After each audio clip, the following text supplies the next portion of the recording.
தேவனே, இந்த நாளை காணச் செய்த உமது கிருபைக்காக உமக்கு நன்றி செலுத்துகிறோம் ஐயா. இப்பொழுதும் நாங்கள் வாசிக்கவும் கேட்கவும் போகிற அந்த வசனங்களை உம்முடைய கரங்களில் ஒப்படைக்கிறோம். இந்த வசனங்களின் மூலியமாய் நீர் எப்படி எங்களோடு பேச விரும்புகிறீரோ நீர் பேசும். உம்முடைய வசனங்கள் எங்கள் இருதயத்தை புடமிட்டு உமக்கென்று எங்களை அர்ப்பணிக்க நீர் கிருபையை தந்து காத்துக்கொள்ளும்படியா எண்ணிக்கொண்ட ரட்சகருமாகிய இயேசுவின் நாமத்தில் ஜெபிக்கிறேன் பிதாவே. ஆமென், ஆமென். நீதிமொழிகள் 18ஆம் அதிகாரம். பிரிந்து போகிறவன் தன் இச்சையின்படி செய்ய பார்க்கிறான். எல்லா ஞானத்திலும் தலையிட்டுக் கொள்ளுகிறான். மூடன் ஞானத்தின் பிரியம் கொள்ளாமல் தன் மனதில் உள்ளவைகளை வெளிப்படுத்த பிரியப்படுகிறான். துன்மார்க்கன் வர அவமானம் வரும், அவமானத்தோட நிந்தையும் வரும். மனுஷனுடைய வாய்மொழிகள் ஆழமான ஜலம் போல் இருக்கும். ஞானத்தின் ஊற்று பாய்கிற ஆற்றை போல் இருக்கும்.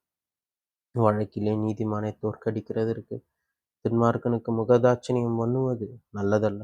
மூடனுடைய உதடுகள் விவாதத்தில் நுழையும், அவன் வாய் அடிகளை வரவழைக்கும். மூடனுடைய வாய் அவனுக்கு கேடு, அவன் உதடுகள் அவன் ஆத்துமாவுக்கு கண்ணி. கோல்காரனுடைய வார்த்தைகள் விளையாட்டு போல் இருக்கும், ஆனாலும் அவைகள் உள்ளத்திற்குள் தைக்கும். தன் வேலையில் அசதியாயிருப்பவன் அழிம்பனுக்கு சகோதரன். கர்த்தரின் நாமம் பலத்த துருகம், நீதிமான் அதற்குள் ஓடி சுகமாயிருப்பான்.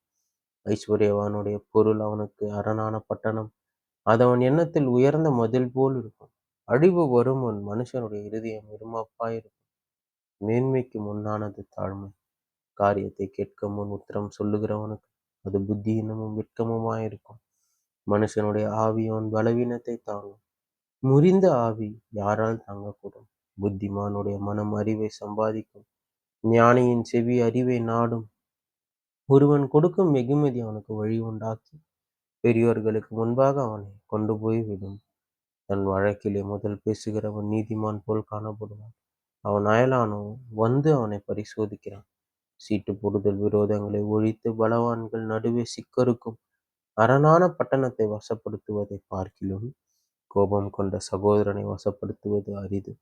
அவர்களுடைய விரோதங்கள் கோட்டை தாழ்பால்கள் போல் இருக்கும். அவனவன் வாயின் பலனால் அவனவன் வயிறு நிறம், அவனவன் உதடுகளின் விளைவினால் அவனவன் திருப்தியாவான். மரணமும் ஜீவனும் நாவின் அதிகாரத்தில் இருக்கும், அதில் பிரியப்படுகிறவர்கள் அதன் கனியை புசிப்பார்கள். மனைவியை கண்டடைகிறவன் நன்மையானதை கண்டடைகிறான், கர்த்தரால் தயையும் பெற்றுக்கொள்ளுகிறான். தரித்திரன் கெஞ்சி கேட்கிறான், ஐஸ்வர்யவான் கடினமாய் உத்தரவு கொடுக்கிறான்.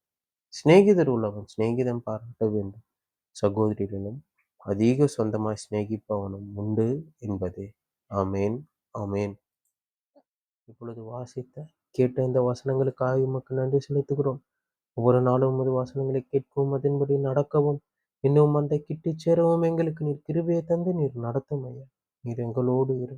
நாள் முழுவதும் உடைய கிருபை எங்களை தாங்கி கொண்டு நாங்கள் உம்மை பற்றி கொண்டு எப்பொழுதும் உம்முடைய சமூகத்தில் தரித்திருக்கிறவர்களாய் மாற்றி எங்களை நீர் நடத்தும்.